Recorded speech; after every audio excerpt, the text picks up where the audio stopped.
嚯，好热闹！看来请客的谢公在南州也是一号人物啊。大人物。你是他们家仆人？是。他生下来就是主人，我生下来就是仆人。他的2个儿子都高中了进士，我替他高兴。大哥，你喝酒了吧？喝了又怎么样？这船还不是划得稳稳的吗？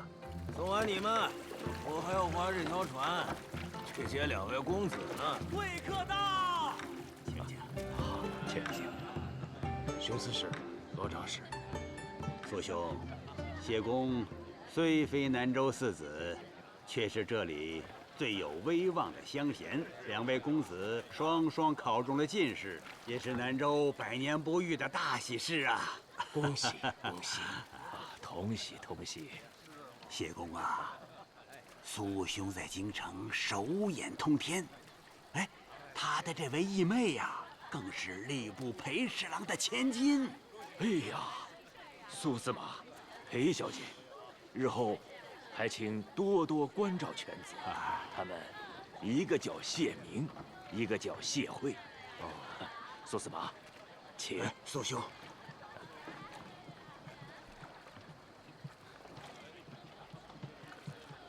卢参军，谢班头，你怎么在这儿？这是我本家叔叔啊。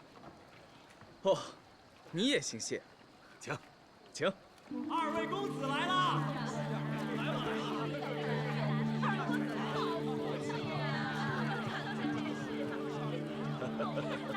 船头那2位便是犬子啊。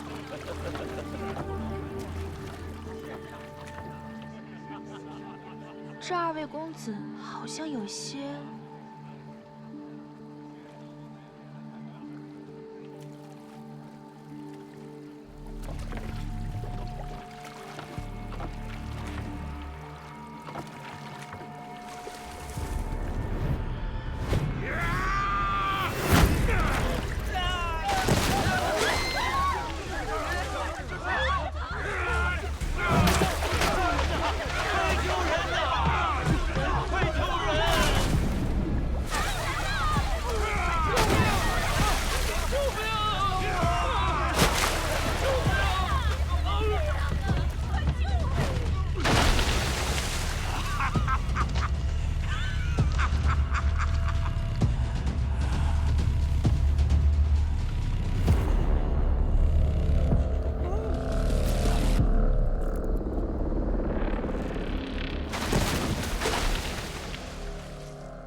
明儿，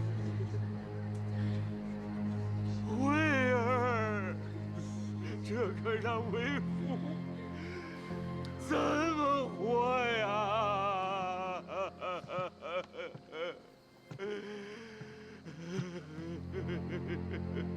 这凶犯曾载我们到这儿，他不是说他就是这家的仆人吗？他是叔叔家的老仆人了，他这是心里憋着气的，下手怎么这么狠啊？他住口！叔叔，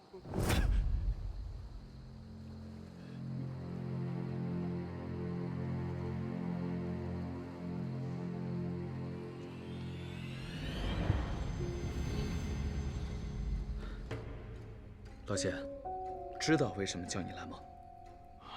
知道。那就说吧，那老仆人和谢公有过节，怎么回事？叔叔对我不薄，按说我不该说他的不是。但是那件事，哎，他做的确实不该。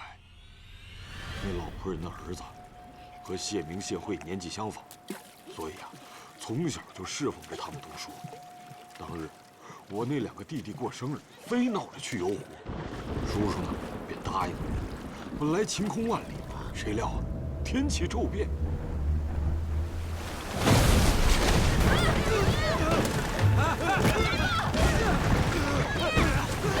住了！小心！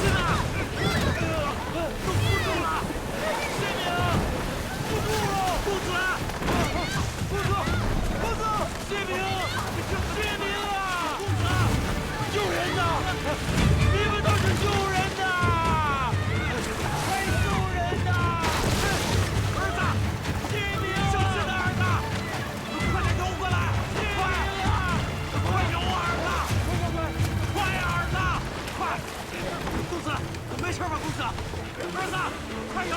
我儿没事，我儿没事啊！快点！太大了，快投岸！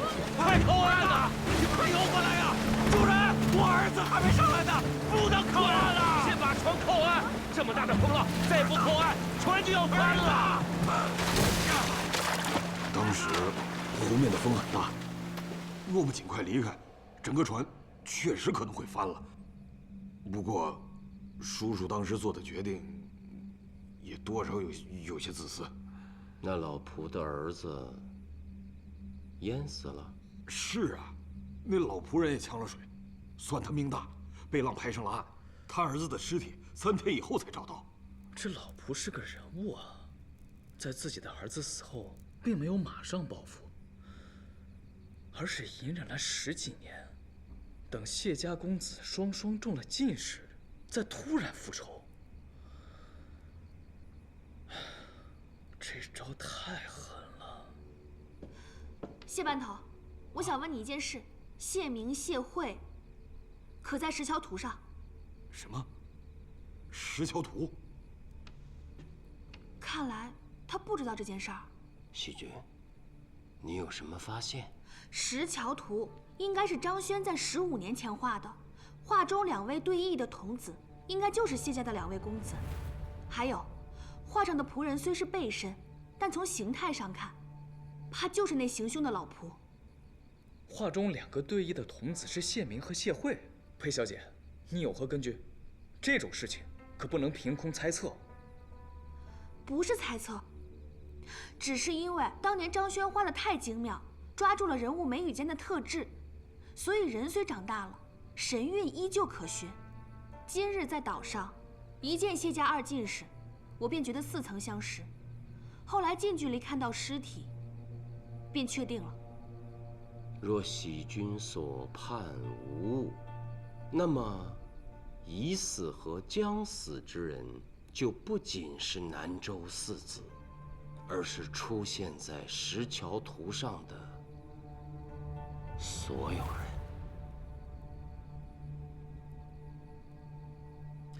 苏无名，你别跟你义妹一起危言耸听。不管怎么样，明天一早我会亲自去见谢公。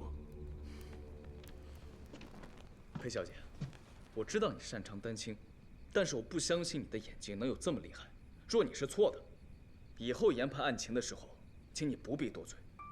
但倘若你刚才的话得以证实，那便是此案侦破的关键。我卢林峰自当大礼相谢。谢公节哀，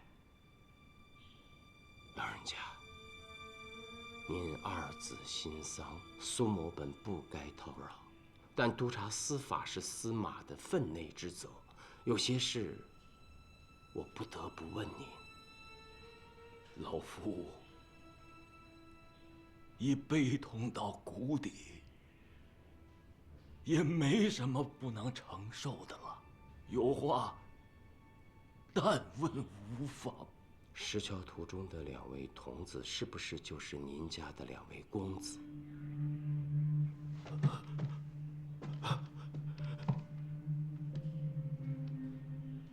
正是我儿谢明、谢慧。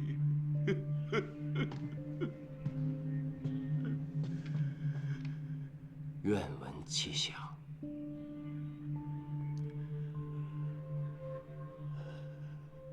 当年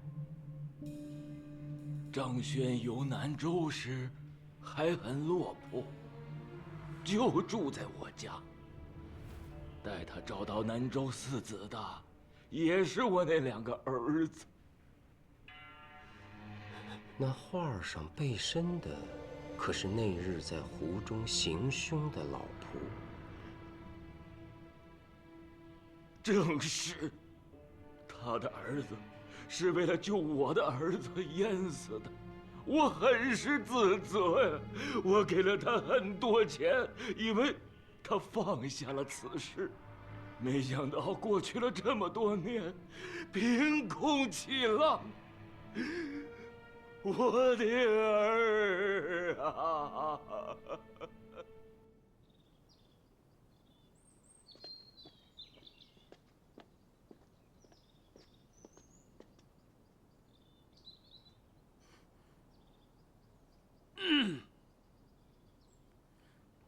大丈夫一言既出，驷马难追，用不着你提醒。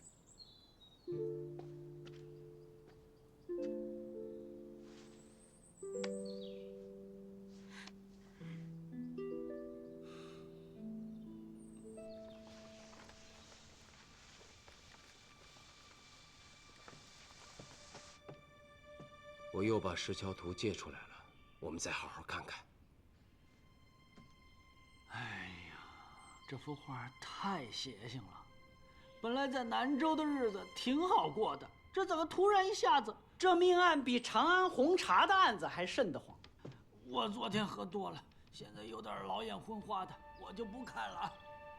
这里还藏着一个人。嗯？哪儿呢？哪儿呢？树上。树杈间躺着的这个樵夫，虽然看不清脸，但从身形上看，当时是个年轻人，如今应该35、6岁。罗凌风，你虽不再是参军了，但黄班头和谢班头他们都还听我的，我去办。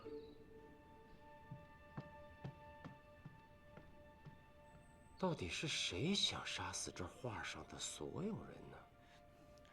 我看咱们还是离他远点吧，也不知道是何方神圣对这幅画下了诅咒。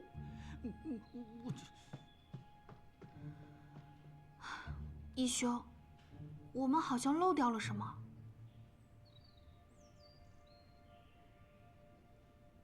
第一个死者颜元福。义兄的意思是，颜元夫的鬼魂在索别人的命。这世上既没有神也没有鬼，只有装神弄鬼的人。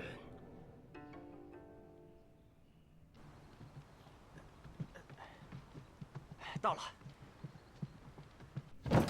马大哥，哎，马大哥，哎，人呢？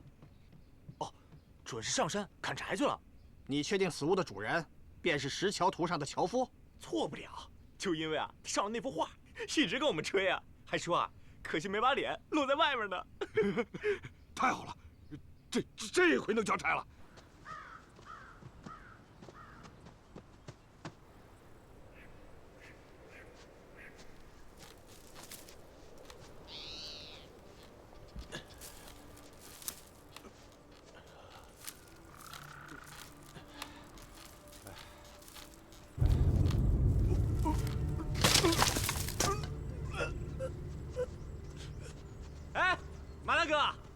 官差来找你了，你这上过石条图的了不起，这是要进去官府啊享福呢。不好！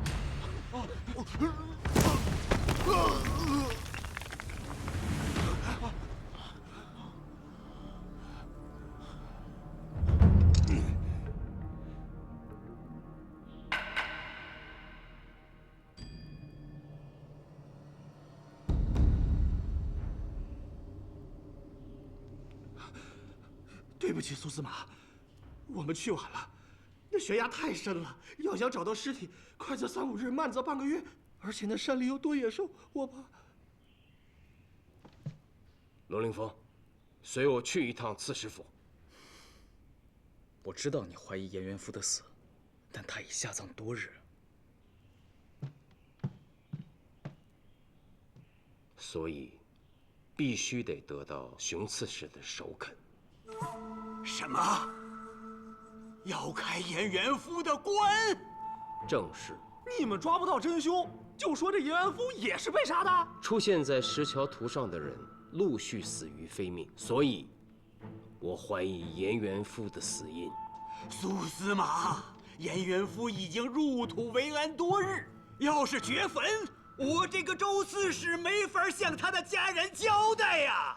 只有查明死因，拿住凶犯，才可令死者安息，才可给家人交代。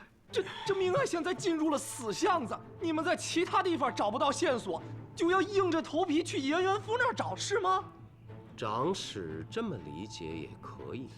不是所有的命案都能找到凶手，即便是你的老师狄仁杰一生破获诡案无数，难道他就没有留下过遗憾吗？恩师曾教诲，只要有一丝线索，绝不可轻言放弃。可若把尸体挖出来，没有被谋杀的痕迹，怎么办呢？任凭刺史发落。我敢发落你？你可是公主的人。我还真不是。相反，我正是因为得罪了公主，才被排挤出京，来到南州。但这些跟今日之事毫无关系。命案接二连三，真凶逍遥法外。苏明既为朝廷命官，就应早日拿住凶犯，还南州一片清宁。说得好听，哼！我要是不答应呢？在其位谋其政，胆小怕事不敢作为者，便是渎职。这儿有你说话的份儿吗？正如你所得到的消息，我卢林峰已被罢了官，逐出长安，但我自幼就陪同太子读书习武，东宫上下还没有人敢像你这样跟我说话。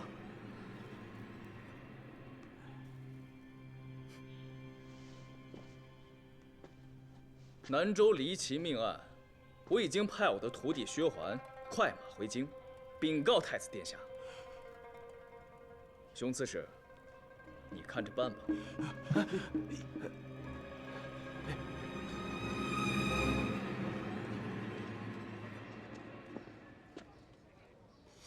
你何时派薛环回京了？回京做甚？他一个孩子千里迢迢，我还不放心呢。那你刚才是骗他们的。骗得好！你笑什么？我一直怀疑你跟太子用的是一出苦肉计，不会是真的吧？当然不是。那你刚才骗人的时候怎么那样的硬气？跟你学的啊？啊，不对，应该是跟废机师学的。哼，这个废老怪，对付熊刺史这种人，这招还挺管用。卢凌风，你变了，你变得不像你我初时那会儿耿直冲动。今日你别说今日的事了，你还是想想明日验尸的事吧。卢将军说得对。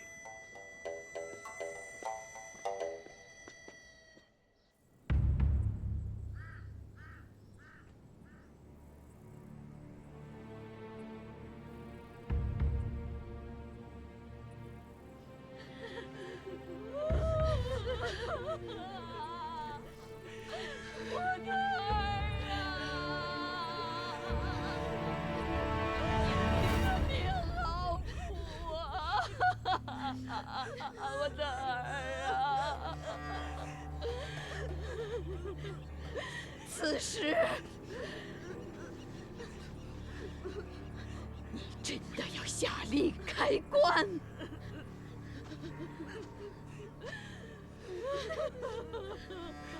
老人家，我与严兄是故交，此番若不能发现疑点，苏明多年之后愿在九泉之下向严兄磕头请罪。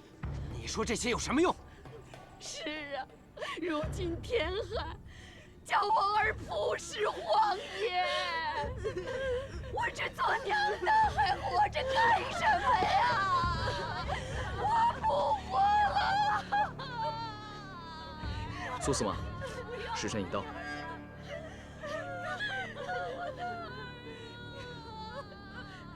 开棺。是。夫人，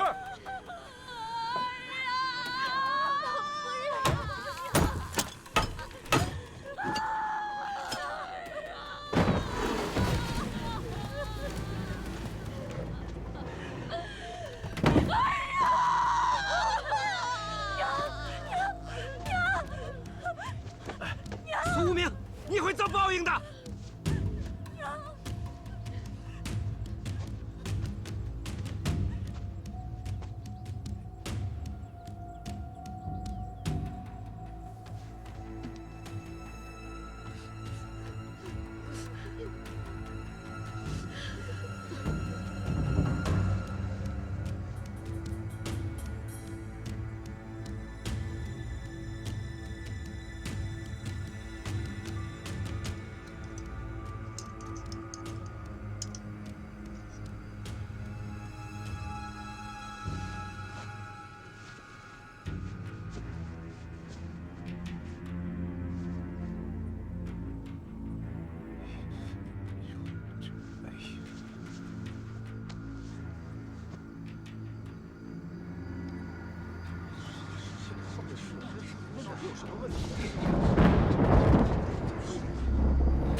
吕布，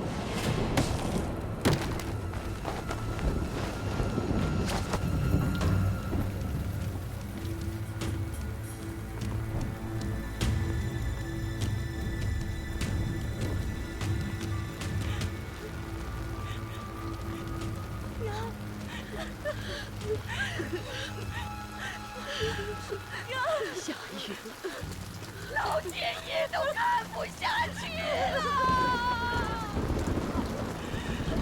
老天爷，刺史，雨大了，咱先避避去啊。刺史，袁父兄病亡而已，苏明却执意开棺，现在根本没有查出任何蛛丝马迹，请刺史治其罪，以告慰亡灵。没错，要治他的罪。对，天爷都看不过来了，还不赶紧把棺材封好，让严先生安息吧！别，你们别乱，让严先生安息。好靠，别乱，好靠，别靠近了，好好靠，好好靠，不要乱。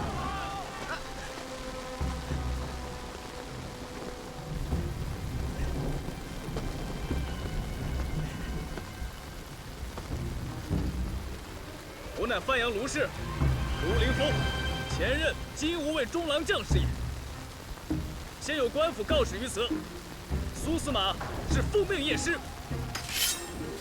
看，谁还敢煽动闹事？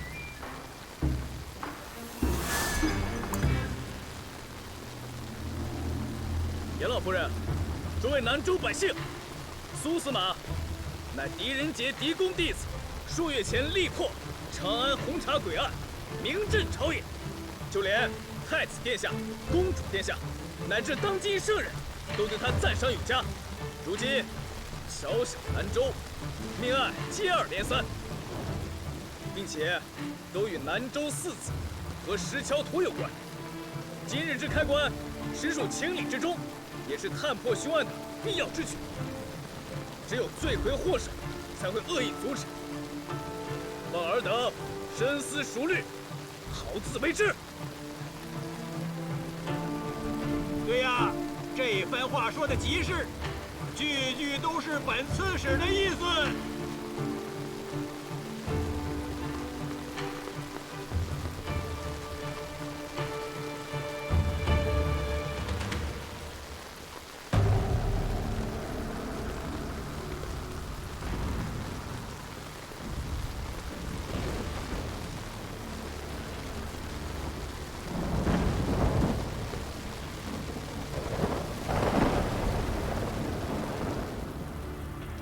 今日之事，苏明谢过中郎将。若不是你有这么大的勇气掘坟开棺，我可能也不会说出那番话。苏明，你有没有想过，若因此事丢掉了司马之职，值得吗？追查杀害新娘的凶手，并不是金无畏之责；彻查长安红茶更与你无关，你却诛杀幽离四怪，力避真凶原来，结果呢，却沦落到今天这个下场。你就没有想过，值不值得？若再来一次，我仍然会多管闲事。恩师狄公没有看错，那时候你还是个少年，恩师就跟我说：“孺子可教，将来必定会成为大唐的栋梁。”少骗我！若狄公真这么说，为何不收我为徒？天机不可泄露。罗非，来帮我看看，里边这东西是什么？什么呀？这是我今日唯一的收获，但愿它能助咱们拨云见日。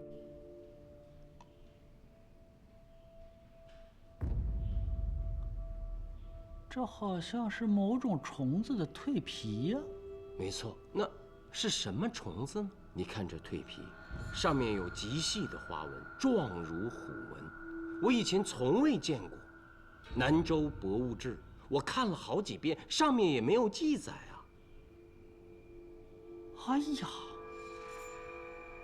这莫不是百毒虫的蜕皮？百毒虫？我也是瞎猜啊。据传，在南境的深山中，有一种巨型蘑菇，称密龙菇。夜里发七彩之光，可以吸引100种毒虫。而这些毒虫一旦落在密龙菇上，便会被粘住，难以逃遁，经羽而腐。腐烂后的毒菇中会生出飞蛉，也就是这百毒虫。其色黄黑，嘴若锯，好闻墨香，深秋脱壳，壳为名药，十分昂贵，能治疗风疾。故南境人以墨香诱捕此虫，而那些捕虫之人，生还者也就3、4成，因为此虫十分可怖，入人耳鼻，吞噬心脏，最后再由头顶而出。可是为了发财，人们往往铤而走险。哦，在长安之时，我听说过，当年高宗皇帝曾患风疾，除用刺血之法外，还服用了多味草药，其中最为昂贵的就是从南州送过去的。莫非就是这个？十有八九。但我刚说的这些都是医书上所记，还有民间传闻，真的我也没见过。无妨，只要它是产自南州，咱们去药铺打听打听，不就知道了吗？那我跟你一起去。不用了，有件更重要的事儿需要拜托给你。什么事？若石桥图上的人都有危险，现在我们最需要保护的是冷极。钟伯戚家虽有家丁，但仍不可大意，我会再安排人保护他。至于冷极，身边没什么仆人，而他自己更是固执，所以……明白。那我今日就搬去他家住。哎，您需要点什么？伙计，来，看看这个。不是说好由黄老统一收后再卖到药铺吗？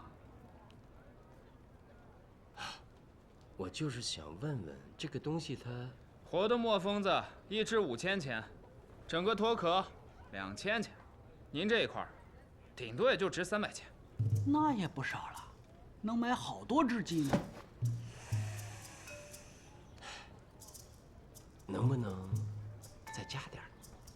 哟，那就得去问我们掌柜的了。哦，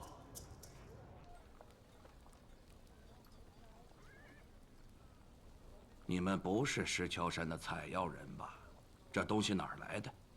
啊，我们确实是外乡人，偶然所得。听说还值几个钱。此乃南州特产，是极珍贵的药，专治风疾之症，很多长安药商前来求购。刚才听伙计说它叫墨疯子，俗名而已。此虫很怪，喜欢闻墨味儿，但也是最狠毒的，专钻人的七窍，吞食心肝，7日内人必痛苦而死。而它呢，当人死了多日后，才会从体内爬出，并蜕皮成蛾，但多数都没机会活着飞走，因为它钻出来的时候，死者早已被装进棺材了。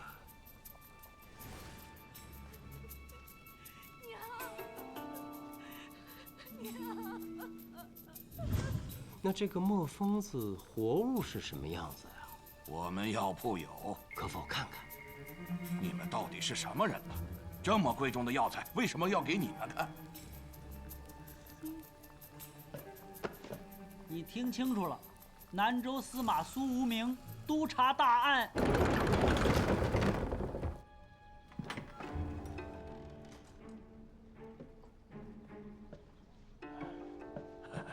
司马，您看。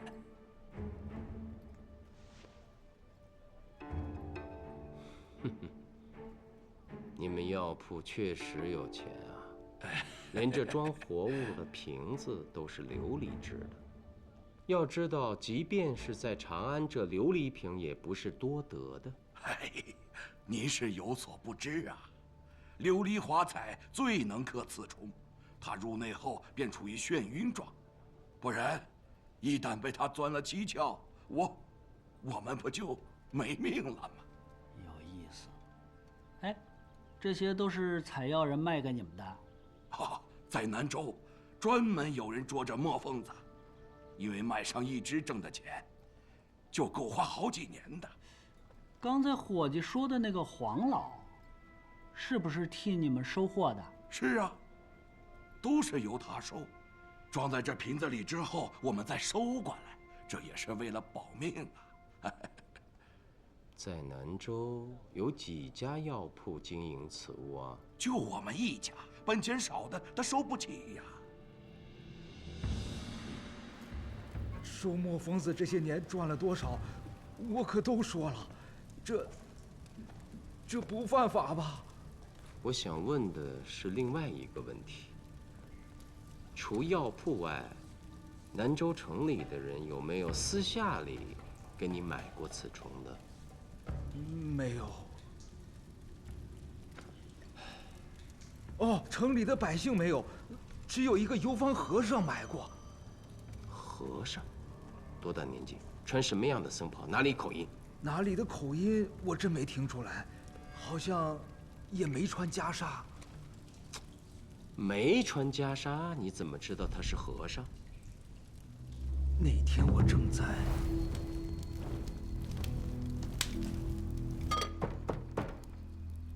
谁呀？先生可姓黄？是我。我是从外地来的，有风疾病人欲向您求购2只墨疯子，愿出高价。我当时家里还真有2只活的，就跟他要了黄金，他也没还价。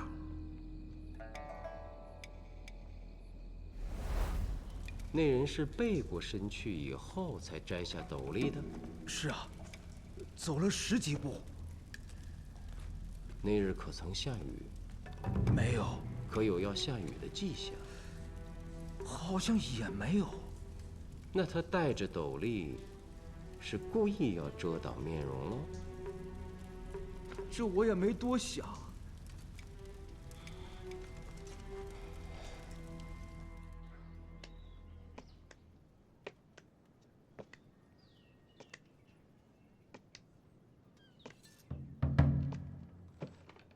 冷兄，借几本书看看吧。没有。你是诗人，如此有名，总会把自己写的诗收编成集啊。讨你几本诗集看看，总行了吧？你也懂诗？我好歹也是范阳卢氏出身，诗书传家。你说我不懂，明世过分了吧？哼，既说自己懂诗，就接我两句。你不是从长安来的吗？咱们就以长安为题。长安女儿踏春阳，无处春阳不断肠。舞袖弓腰魂忘却，峨眉空戴九秋霜。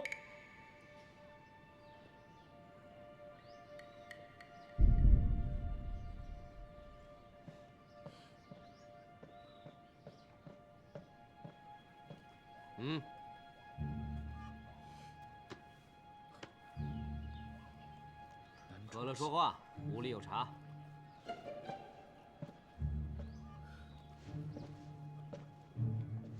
其实，你比那个苏无名更有封神气韵。不愧为名士，有眼光。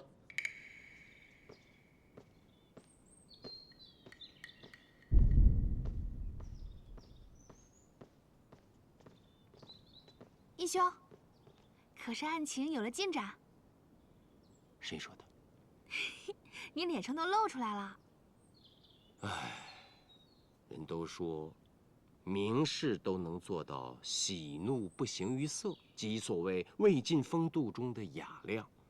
看来，你义兄还差得远呢。倒是有名士修书给你。冷琪还是钟伯奇？钟伯奇。书信在何处？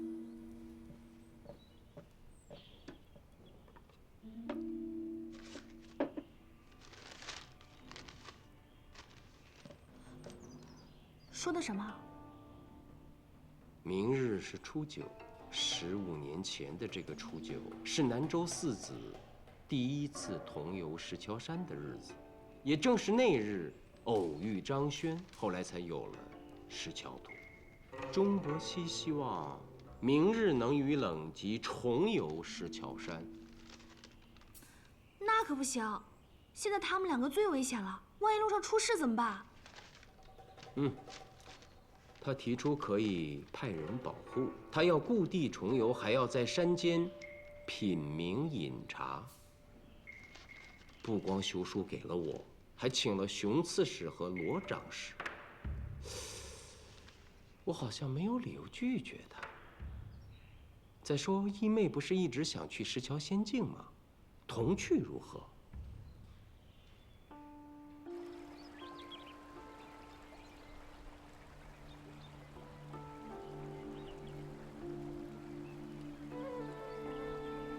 钟兄，果然是名士啊！最近我南州不太平，已有人传言说，不但这石桥图上的人将不保，就连这石桥仙境那块天赐的横石都会落下来。到时候整个南州都会遭殃。你还有如此雅兴？春晚绿野秀，岩高白云屯。哎，苏司马，我听说你已派人保护了钟雄和冷吉，可不敢有半点懈怠呀。这二位要是出事了，传言就要成真了。长史放心，以保护之名囚禁我和冷吉，这才是苏司马的本意吧？掘坟开棺，一无所获。司马还没给个说法呢。不急，会给的。就像该来的一定会来，该去的自然会去。胡不归，胡不归，不是田园将武，而是内心将武，胡不归。这石桥山日后一定是我的长眠之处了。只怕是天不能尽随人愿。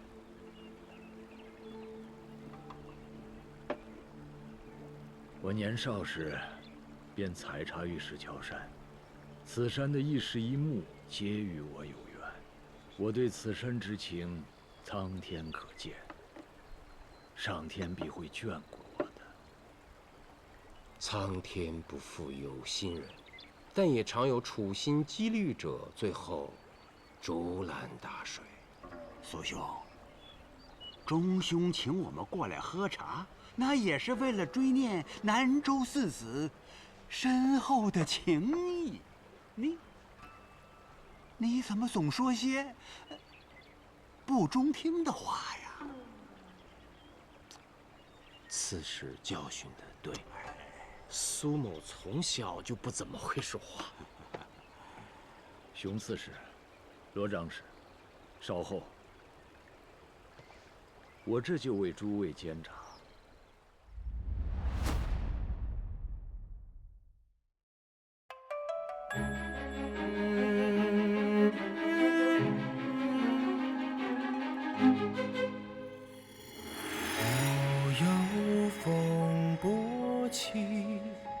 惊觉幻夜里，浮迷去，盛世繁华里，着新年生安逸，万计不休，跋涉夜行。心有火光燃东河，去风靡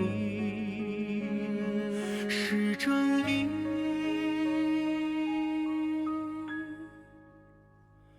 为这长夜孤影寻一个真理，凌云壮志为伴撑起了天地。苍生难移，将是非刻在朗朗心底，要真相重拾这正义。总有你无情暗涌在心里，数命运道尽世间情，恩为念，怨为心，河山不休，翻云覆雨，山伏荆棘，高为远，求安心，为正义。